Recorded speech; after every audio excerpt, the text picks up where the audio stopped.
चलिए जी, अब आप मुझे बताओ, अब 4 स्टैंडर्ड आपने मुझे बताने करवाने हैं या नहीं मैंने।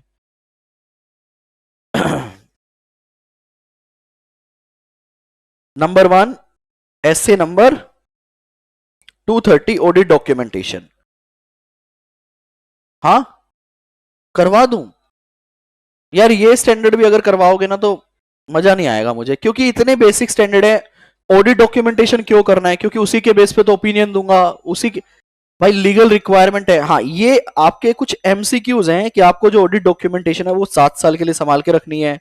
आप ऑडिट डॉक्यूमेंटेशन के अंदर ऑडिट रिपोर्ट के बाद कोई चेंजेस नहीं कर सकते, एडमिन चेंजेस कर सकते हो। आपको सारे significant matter, significant professional judgement document करना पड़ेगा, उनके एग्जांपल्स। तो बेटा ये सारे है ना, ये बहुत ही बेसिक चीजें हैं, तो मुझे लगता है ये आपको खुद से रीड करना चाहिए, क्योंकि अब याद करना पड़ेगा आपको। इसमें कोई भी ऐसा टेक्निकल कंसेप्ट नहीं है जिसको मुझे लगे कि यार आपको जजमेंट लगाना है, दिमाग लगाना है, तो मैं समझा दूं। असेंबल करने पड़ेंगे सारे डॉक्यूमेंट्स। क्लीन अप प्रोसेस करते हो, क्लीन अप प्रोसेस के लिए कितना टाइम मिलता है? 60 दिन, जिसमें आप असेंबली कर लेते हो, डॉक्यूमेंट्स को फाइनल फाइल बना देते हो, क्लोज करके रख देते हो, फिर उसके बाद कोई भी चेंज नहीं होता। 3 तरह की आपकी ऑडिट नोटबुक होती है, कौन कौन सी? कौन कौन सी?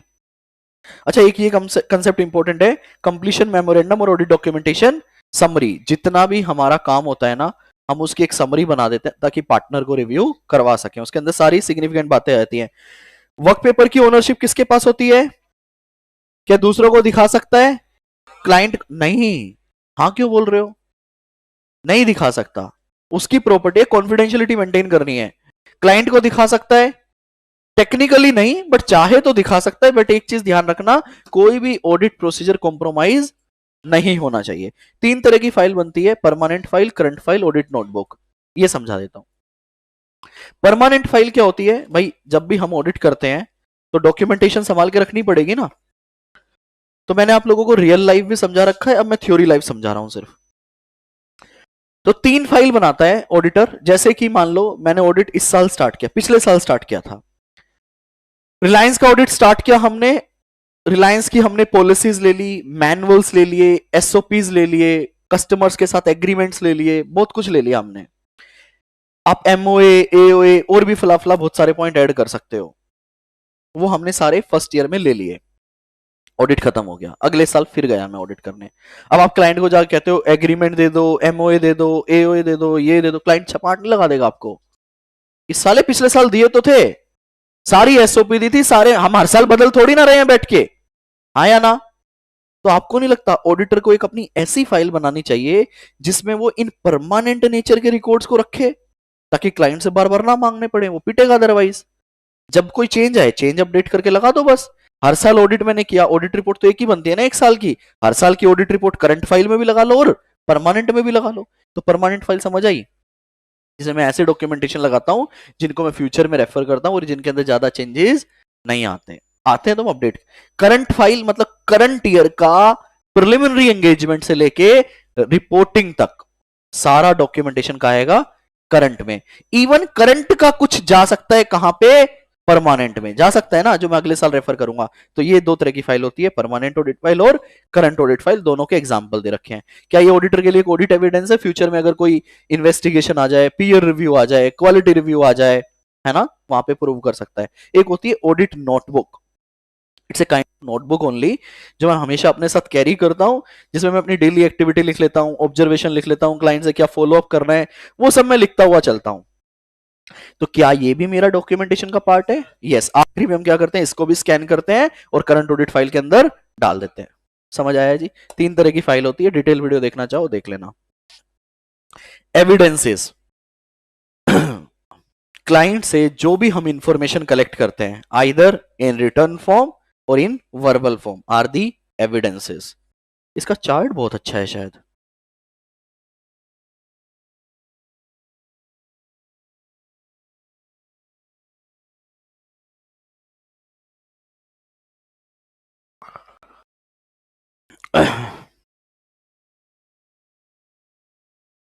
लो जी, एविडेंसेस क्या होती है? जो हम इंफॉर्मेशन यूज करते हैं, चाहे वो फाइनेंशियल इंफॉर्मेशन हो, चाहे नॉन फाइनेंशियल इंफॉर्मेशन हो, चाहे वर्बल हो, चाहे रिटर्न हो, जैसी भी हो, जितने भी हम इंफॉर्मेशन क्लाइंट से लेते हैं अपना काम करने के लिए, ऑडिट करने के लिए और उसके बाद ओपिनियन फ्रेम करने के लिए, वो क्या होते हैं बेटा जी? Audit evidences. हमें किस तरह के ऑडिट एविडेंसेस लेने होते हैं? सर ये मत पढ़ाओ, कुछ भी पढ़ाओ। आपको ऐसा लग रहा होगा ना कि सर ये पढ़ाना है ये। कुछ बच्चे कह रहे हैं सर चार्ट है, 30 सेकेंड तो लगेंगे, करवा दो। आपको किस तरह के एविडेंसेस देने हैं? Sufficient appropriate audit evidence. Sufficient का मतलब क्या है? क्वांटिटी। एप्रोप्रिएटनेस का मतलब क्या है? और क्वांटिटी किससे डिसाइड होगी आपकी? मटेरियलिटी, रोमम और size of account. Quality, source, nature और वो कंप्लीट होना चाहिए। ठीक है, गला जा चुका है भैया जी। टाइप्स ऑफ ऑडिट एविडेंस, कैसे कैसे टाइप्स होते हैं? अकॉर्डिंग टू नेचर, विजुअल हो सकते हैं, फिजिकल स्टॉक्स आप देख रहे हो, डॉक्यूमेंट्री हो सकते हैं, agreements, oral, discussion, inquiry. Source internal हो सकते हैं और एक्सटर्नल। इंटरनल जो क्लाइंट क्रिएट कर रहा है, जैसे कि sales invoice, less reliable, more reliable. Internal less reliable, हम इस पर रिलाय कर सकते हैं यदि क्लाइंट के इंटरनल कंट्रोल अच्छे हैं तो। इवन जो एविडेंस क्लाइंट जनरेट कर रहा है ना, उस पर हमें एक ऑडिट प्रोसीजर लगाना पड़ता है। कौन सा? IPE, information produce by entity पे आईपी टेस्टिंग होती है। Completeness, accuracy, reliability. External evidences भी होते हैं जो हम आउटसाइड से लेते हैं, परचेज इनवॉइस, इवन कंफर्मेशंस। ठीक है। रिलायबिलिटी ऑफ ऑडिट एविडेंस किन फैक्टर्स पे डिपेंड करती है? नंबर 1, इंडिपेंडेंट सोर्स से ले रहे हो, ज्यादा रिलायबल होगा। हाँ या ना? भाई मैं बैंक से कंफर्मेशन लेकर आ रहा हूं, डेटर से कंफर्मेशन ले रहा हूं, और एक मैं कंपनी के एम्प्लॉय से पूछ रहा हूं भाई कितना बैलेंस आ रहा है, कौन सा ज्यादा रिलायबल है? Independent source. इंटरनल एविडेंसेस भी रिलायबल होंगे यदि कंट्रोल्स पे आप कंफर्ट ले चुके हो तो। डायरेक्टली जो एविडेंसेस ऑडिटर ऑब्टेन करता है वो ज्यादा रिलायबल होंगे rather than indirectly. Written evidences ज्यादा रिलायबल होंगे रादर देन ओरल, और ओरिजिनल ज्यादा रिलायबल होंगे एज कंपेयर टू। सर ये मत पढ़ाओ, इतना आसान। आप इंफॉर्मेशन ऑब्टेन करते हो फ्रॉम मैनेजमेंट एक्सपर्ट, तो वो भी एक एविडेंस है ना हमारे लिए। अगर ऑडिटर एक्सपर्ट होता तो क्या हो जाता? S A number 600। मैनेजमेंट एक्सपर्ट है इसीलिए मैं क्या लगा रहा हूं? S A number 600। याद है? Sorry 500, my bad. 500, 500। अब मैनेजमेंट ने किसी एक्सपर्ट को हायर किया अपने किसी काम के लिए, एग्जांपल डब्ल्यूआईपी की वैल्यूएशन के लिए, तो आप क्या देखोगे? आप ये देखोगे कि वो सामने वाला बंदा इंडिपेंडेंट है या कॉम्पिटेंट है या कैपेबल है, या उसका काम क्या है, उसके काम की अंडरस्टैंडिंग लो, और मैं उसकी रिपोर्ट किस अजर्शन के लिए रेफर कर रहा हूं। ठीक है जी, ये एक्सपर्ट के केस में एविडेंस हो गया। अगर ऑडिटर, लिखा भी है, अगर ऑडिटर एक्सपर्ट है तो कौन सा ऐसे लगाओगे, और मैनेजमेंट एक्सपर्ट है तो। अगर आपको इनकंसिस्टेंसी मिल रही है एविडेंसेस में तो क्या करोगे? फर्दर ऑडिट प्रोसीजर लगाओगे। कैसे ऑडिट एविडेंसेस कलेक्ट करते हो? एक हम रिस्क असेसमेंट करते हैं, दूसरा टेस्ट ऑफ कंट्रोल करते हैं, तीसरा सब्सटेंटिव करते हैं। सब्सटेंटिव में दो आ जाते हैं, कौन कौन से? टेस्ट ऑफ डिटेल और एनालिटिकल प्रोसीजर। टीओडी के अंदर भी दो चीजें बताई थी मैंने, एक क्या? वाउचिंग, दूसरा verification. Methods to obtain audit evidence, inquiry, जितने भी नॉलेजेबल पर्सन होते हैं आइदर इनसाइड द एंटिटी और आउटसाइड द एंटिटी, हम लोग क्या करते हैं? इंफॉर्मेशन कलेक्ट करते हैं, रेलेवेंट इंफॉर्मेशन। क्या जो इंक्वायरी की है, आप 3-4 एग्जांपल डाल सकते हो। क्या इंक्वायरी सफिशिएंट है? नहीं सर, डॉक्यूमेंट से इंस्पेक्शन भी करना पड़ेगा, ऑब्जर्वेशन, किसी चीज को फिजिकली देखना, जैसे कि इन्वेंट्री वेरिफिकेशन, वो भी कर सकते हैं। ऐसे 505 कंफर्मेशन भी ले सकते हैं। डेप्रिसिएशन, इंटरेस्ट वगैरह का रिकैलकुलेशन, रिपरफॉर्मेंस भी कर सकते हैं। एनालिटिकल प्रोसीजर चैप्टर पढ़कर आए हो वो भी लगा सकते हैं। These are the methods. Clear है? 501 501 तीन चीजों पे बात करता है। कौन कौन सी वो तीन चीजें हैं? इन्वेंट्री का एग्जिस्टेंस और litigation and claim, segment reporting. हाँ जी, यूट्यूब 501 किन तीन चीजों की बात करता है? दोबारा बताओ। इन्वेंट्री का और लिटिगेशन, तीसरा सेगमेंट रिपोर्टिंग। भैया ये तीन चीजों पे ऐसे हमारा 501 बात करता है। सबसे पहले बात करेंगे लिटिगेशन एंड क्लेम। कैसे ऑडिट करोगे? बंद कर दो किताबें, बंद कर दो रिक्वायरमेंट। सबसे पहले इंक्वायरी कर लेंगे, क्लाइंट से पूछेंगे आपके यहाँ क्या क्या केस चल रहा है, सब बता दो। ठीक है, कर लो इंक्वायरी। दूसरा, कंपनी के इन हाउस लीगल काउंसिल से बातचीत करेंगे, कर लो जी। बोर्ड मिनट्स को रीड करेंगे, कर लो। इंटरनल ऑडिट रिपोर्ट रीड करेंगे, देख लो जी। 4 पॉइंट बता दिए मैंने। 5वां सबसे मेन, जो लीगल एक्सपेंस का लेजर है उसको निकालेंगे। उसको बेटा मैंने आपको बताया था पार्टी वाइज सैनिटाइज करेंगे, हर एक पार्टी का रीजन लिखेंगे, एग्रीमेंट्स को स्टडी करते हुए किसको पैसे क्यों जा रहे हैं। अगर फिर कुछ रह जाता है तो क्लाइंट से वापस से डिस्कस करेंगे कि भाई इस बंदे को पैसे याद है, वो मैंने बताया था आप लोगों को। ये 5 पॉइंट हमने कर लिए। अब इवैल्यूएट करेंगे, क्या कोई ऐसा एरिया है जहां पे मुझे रिस्क ऑफ मटेरियल मिसस्टेटमेंट नजर आ रहा है। इफ यस, अगर रिस्क की सिचुएशन है, कोई केस चल रहा है, then we will talk to the company external legal counsel. आप, हाँ, आपका पॉइंट भी ठीक है कि हम भैया मैनेजमेंट और दोस्त चार्ज विद गवर्नेंस से भी डिस्कस करते हैं, वो मैंने पहले ही कवर कर लिया था नंबर 1 पे, आगे का पॉइंट पहले ही कवर कर लिया। अब आपको कोई रिस्क नजर आ रहा है, then we can ask management कि भैया हम इसमें एक्सटर्नल लीगल काउंसिल से भी बात करेंगे। इसमें मैंने एक कंपनी का केस लिया था, अगर आपको याद हो तो, रियल लाइफ का, Great Eastern Energy private limited. You are absolutely right, CNG company का एग्जांपल बताया था जो कलकत्ता से यहां लेकर आ रही है, से याद है। तो ये 5 पॉइंट आपने लिखे, कुछ रिस्क मिलता है तो एक्सटर्नल लीगल काउंसिल से हमने बात कर ली। एक्सटर्नल लीगल काउंसिल हो सकता है आपसे बात ना करे, उसका लॉ अलाउ नहीं करता, तो मैं लीगल ओपिनियन ले सकता हूं। हो सकता है मैनेजमेंट मना कर दे उसको बात करने से, उस केस में भी मुझे इंपैक्ट देखना पड़ेगा, हाँ या ना। ये आपका खत्म हो जाता है क्या, लिटिगेशन एंड क्लेम। कितने पॉइंट हो गए, आ जाए तो 5 पॉइंट लिखना, खत्म। बात कर लेते हैं सेगमेंट रिपोर्टिंग। एएस नंबर 17 क्या बोलता है, एएस 17 कि आपको, कंपनी को जो भी उसके रिपोर्टेबल सेगमेंट है उनको अलग से डिस्क्लोज करना। और वो रिपोर्टेबल सेगमेंट क्या होते हैं अकाउंट में, 10%। उसके 4 पॉइंट दे रखे थे जो मैंने आईसीआई स्टडी मटेरियल से मार्क करवाए थे, याद है। वो इस किताब में नहीं है, कोई क्लास में मैंने आईसीआई स्टडी मटेरियल से आपको मार्क करवाए थे, वो पॉइंट लिखे हुए हैं, दो एक बार, थैंक यू बेटा।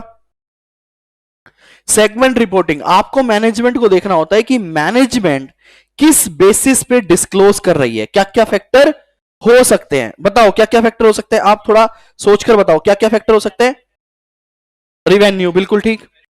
Profit and loss, revenue, assets और assets and revenue, profit, assets and liability, और क्या बोला आपने, एक्सपेंसेस। एक्सपेंसेस भी था शायद, यू आर राइट। एक्सपेंसेस भी देखते कि हमारे किस सेगमेंट का एक्सपेंसेस 10% से ज्यादा जा रहा है, उनको भी डिस्क्लोज करना पड़ेगा, और इन मेथड को आपको वेरीफाई करना होता है सही है या नहीं है। ये लिखा है आपने, इसको तो आप ही रीड करोगे। सेल्स,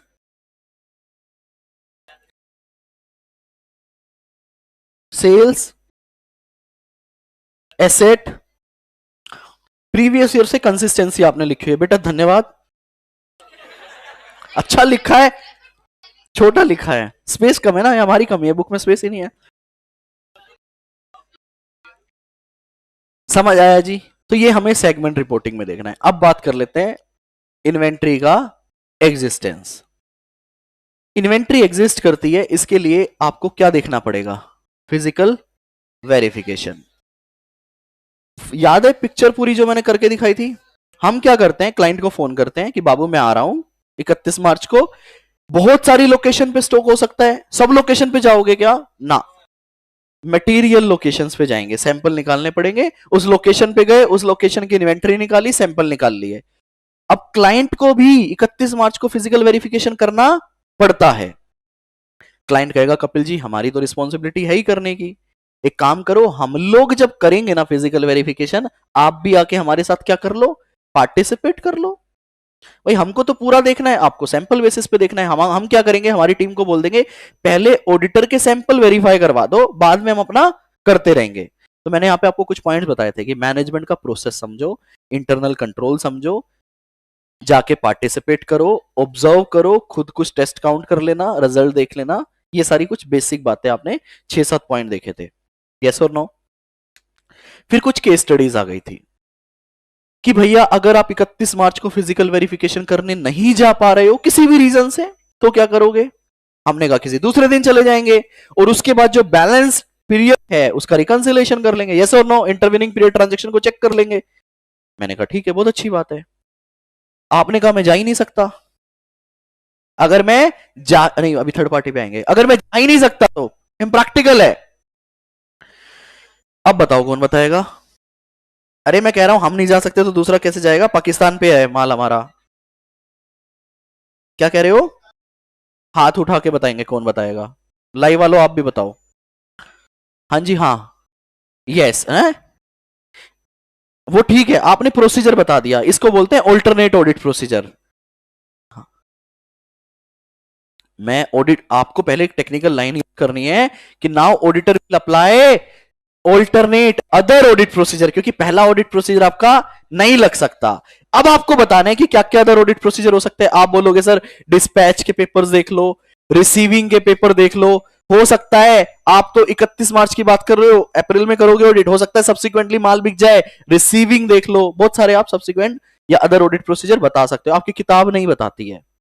आपका ऐसे 500 एक क्या बोलता है, अप्लाई अदर ऑडिट प्रोसीजर, लेकिन मैंने एरो लगवा के शायद आपको अदर ऑडिट प्रोसीजर भी लिखवा दिए थे क्या क्या हो सकते हैं, ताकि आप एग्जाम में लिख पाओ। समझ आया?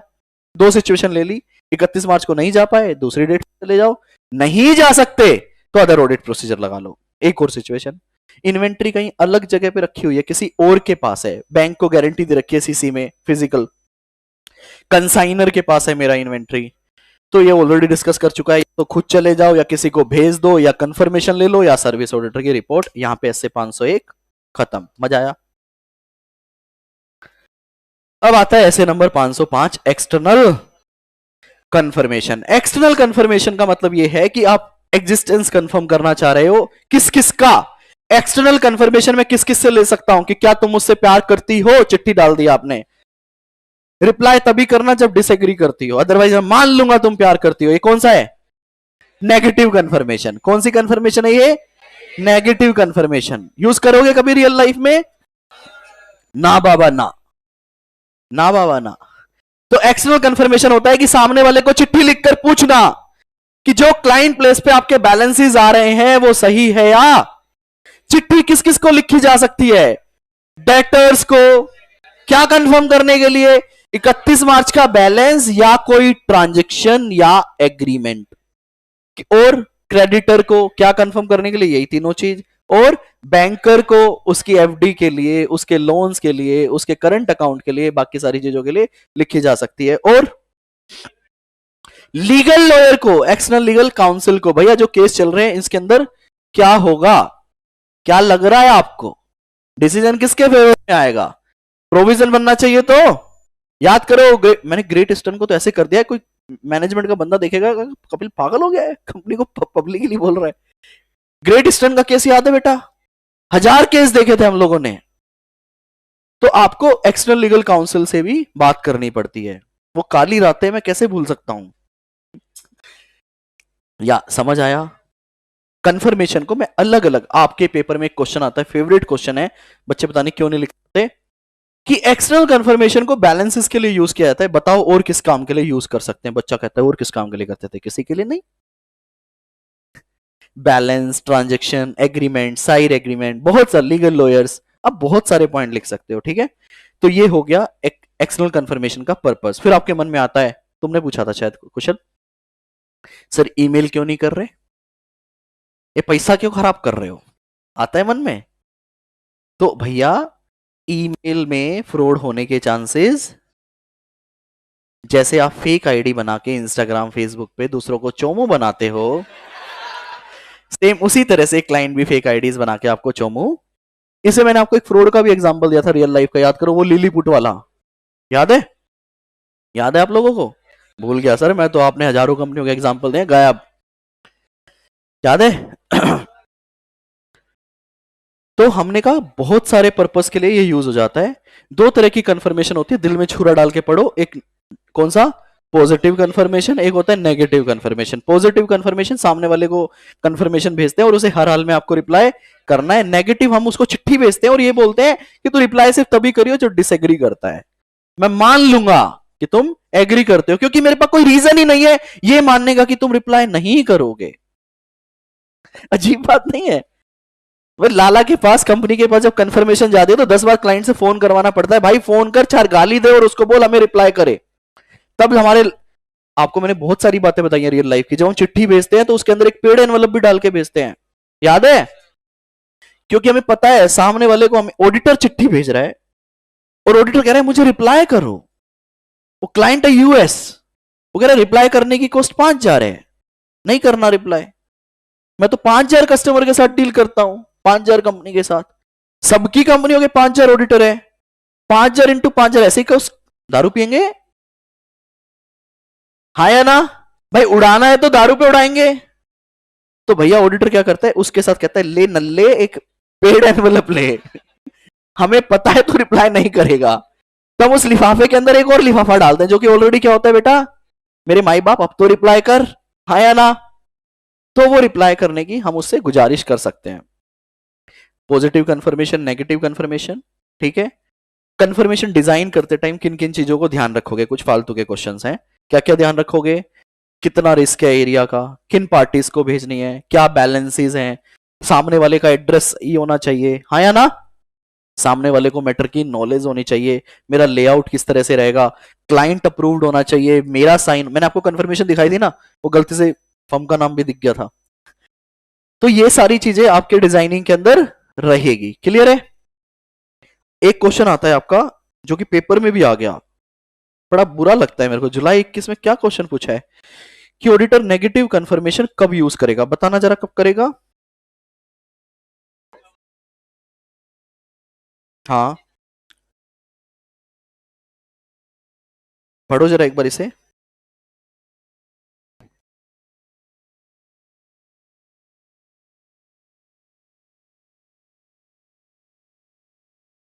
क्या कह रहा है? रिस्क कम हो, रिस्क कम हो, इंटरनल कंट्रोल इफेक्टिव हो, स्मॉल अमाउंट हो, एक्सेप्शन होने के चांसेस नहीं है, और मेरे पास कोई रीजन नहीं कि सामने वाला रिप्लाई ना करे। पढ़ो एक बार। एक्सेप्शन का मतलब क्या होता है? कोई डिफरेंस कि मैंने कुछ भेजा और सामने से जो रिप्लाई आया, दोनों में क्या है? डिफरेंस को छोड़ दोगे, इवेल्युएट करोगे। नॉन रिस्पॉन्स का मतलब क्या है? मेरी चिट्ठी या तो डिलीवर नहीं हुई या सामने से रिप्लाई नहीं आया। Reliability of response, important question है कि जो कंफर्मेशन है सामने वाली पार्टी को भेजी है, उसने रिप्लाई कर दिया, उस पर विश्वास करें या ना करें, ये किन फैक्टर पे डिपेंड करता है? किन फैक्टर पे डिपेंड करता है बेटा? सामने वाली पार्टी की इंडिपेंडेंस पे, हाँ या ना? सामने वाली पार्टी की नॉलेज पे। कैसे सर? इसका एग्जांपल दो, इसका एग्जांपल सुनो। आपने कंफर्मेशन भेजी ट्रांजैक्शन कंफर्म करने के लिए कि भैया मैं बैलेंस कंफर्म नहीं कर रहा, मैंने ट्रांजैक्शन लिख के भेजी कि आपने साल में 10 ट्रांजैक्शन की है या, और वो सारी ट्रांजैक्शन मैंने डाल के भेज दी, सामने वाली पार्टी ने बैलेंस कंफर्म कर दिया। पहला एग्जांपल। दूसरा एग्जांपल, आपने बैलेंस कंफर्म करने के लिए भेजा कि भैया ये बैलेंस है, कंफर्म कर दो। आप कौन सी डेट का बैलेंस भेजते हो? 31 मार्च। साले ने करंट का भेज दिया। आपने भेजी थी मान लो 30 अप्रैल को, उसने क्या किया, 30 अप्रैल को जो बैलेंस आ रहा था वो डिसएग्री करके वो बैलेंस भेज दिया। इसका मतलब सामने वाली पार्टी को ज्यादा नॉलेज है नहीं। उसके अलावा विलिंगनेस, भाई आप चाहते हो क्या हमें रिप्लाई करना, क्योंकि मैंने बताया ना रिप्लाई करना क्या एक कॉस्टली अफेयर है। तो ये भी बड़ी चीजें डिपेंड करती है कि वो रिलायबल होगा या नहीं होगा। देखो 3 पॉइंट आए क्या? Objectivity, knowledge, willingness. अगर मुझे सामने वाली पार्टी के ऊपर कोई डाउट है तो क्या मैं छोड़ दूंगा या अदर ऑडिट प्रोसीजर लगाऊंगा? अदर ऑडिट प्रोसीजर लगाएंगे हम, ठीक है। ये हो गया एक्सटर्नल कंफर्मेशन का प्रोसीजर। डिजाइनिंग के कुछ बेसिक पार्ट्स आप देख लीजिए। अगर मैनेजमेंट मुझे मना कर दे कि हम कंफर्मेशन नहीं भेजने देंगे, तो ये कुछ ऐसा ही नहीं होगा ऐसे 210 में जब वो बोलती थी कि भैया कुछ प्री कंडीशंस हम फॉलो, तो वहां पे जो आंसर था सेम आंसर है। मैनेजमेंट आपको मना कर रही है तो आप क्या करोगे? पूछोगे क्यों मना कर रहे हो, इंक्वायरी रीजन क्या है, उसको इवेल्युएट करोगे, देखोगे इस काम को मैं किसी दूसरे तरीके से कर सकता हूं या, अगर नहीं तो वापस से सारी चीजें क्या हो जाएंगी? रीवैल्यूएट हो जाएंगी। अगर वो अदर ऑडिट प्रोसीजर लगा के काम हो रहा है तो बहुत अच्छी बात है। यहां तक समझ आया? क्लियर है? चलो जी। नॉन रिस्पॉन्स ये मैंने बता ही दिया। एक्सेप्शन डिफरेंस, कोई दिक्कत? ये हो गया आपका ऐसे नंबर 500 5 कंप्लीट, मतलब कंप्लीट हो गया चैप्टर 3। कुछ बचा? क्या बात है, बहुत बढ़िया।